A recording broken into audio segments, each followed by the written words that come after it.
You probably know someone like this. They walk into a room and somehow read everything without saying much. They laugh at exactly the right moment. They remember things about you that you barely remember telling them. Being around them feels almost too precise, like they see more than they should. But the strange part isn't how well they understand people. It's how little you actually know about them. Because the closer you try to get, the more you start to feel it. Not rejection, not coldness, just a limit. Like there's a line you're not allowed to cross. And here's the part most people get completely wrong. The people who trust no one don't look broken. They look perfectly fine.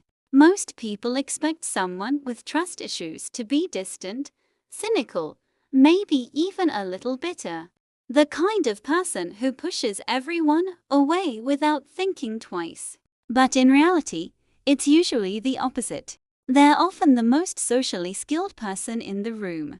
They know how to listen. They know how to respond. They know exactly how to make you feel understood. And that's what makes it so hard to notice. Because while you feel closer to them, they're quietly making sure you never get close enough. Every interaction is calibrated. Every detail is observed. Every emotional risk is measured. Not consciously, not strategically, but automatically. And that's because this didn't start in adulthood. It started way earlier, long before they knew what trust even meant. Psychologist John Bowlby spent years studying how early relationships shape the way we connect later in life. And what he found was simple but uncomfortable. Trust isn't something you're born with. It's something your brain decides based on early evidence.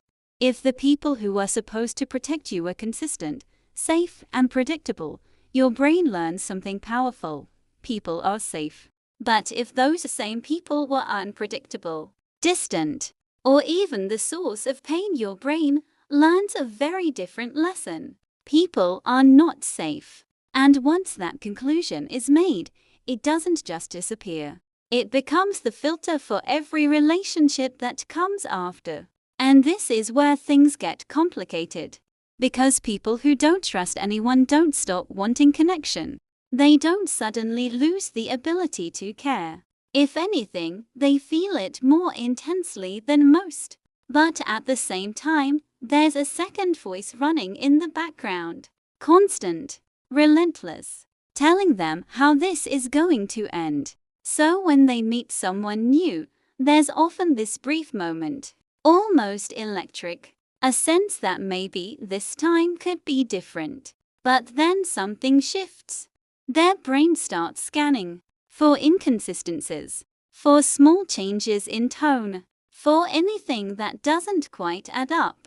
Not because they want to find something wrong, but because experience has taught them that something always goes wrong.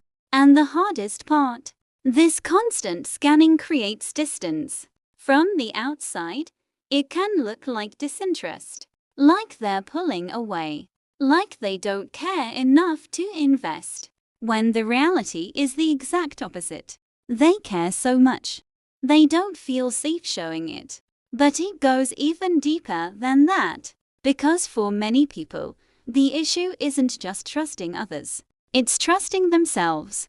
Psychologist Jennifer Freyd introduced the idea of betrayal trauma, something that happens when the person you depend on is also the person who hurt you. And in those situations, the brain faces an impossible choice.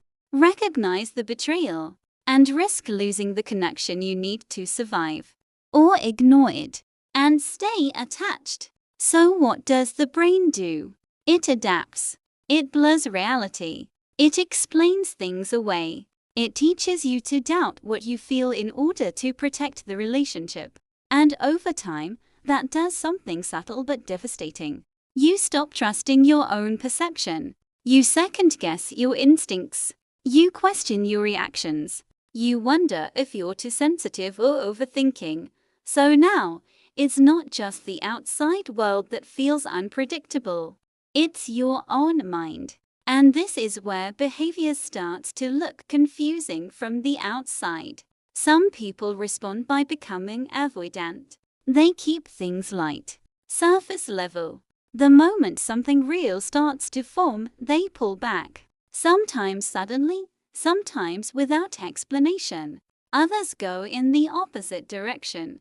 They become hyper-aware, constantly checking, constantly needing reassurance, constantly trying to prevent the thing they fear most.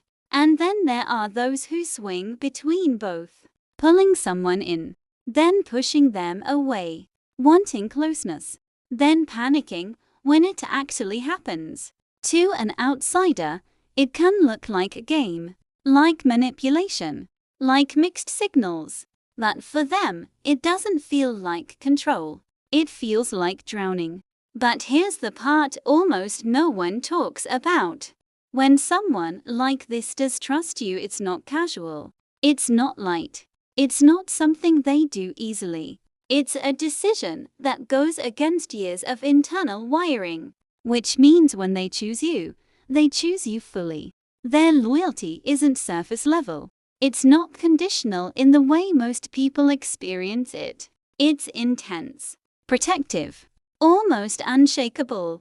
Because to them, trust isn't just emotional, it's survival. And that's exactly why it hurts so much when it breaks. Because it's not just the relationship that falls apart. It's the belief they were starting to rebuild. The quiet hope that maybe this time would be different. So how does someone like this actually heal? Not through promises, not through words, and definitely not through big, dramatic gestures. Because those don't mean much to a brain that's learned to expect inconsistency. Real change happens through something called insecurity. And it's exactly what it sounds like. Not given, earned, through repetition, through someone showing up the same way, not just when it's exciting, not just in the beginning, but on random, ordinary days.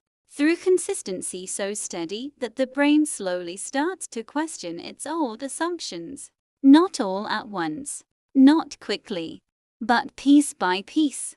And even then, it's not a straight line. There are moments where everything feels open, followed by moments where everything shuts down again. From the outside, it might look like regression, but it's not. It is the mind testing whether it is finally safe to let go of what it built to survive. And if you're listening to this and something feels a little too familiar, not in a distant, intellectual way, but in that quiet, uncomfortable way where you feel seen, then understand this. The way you love isn't weak.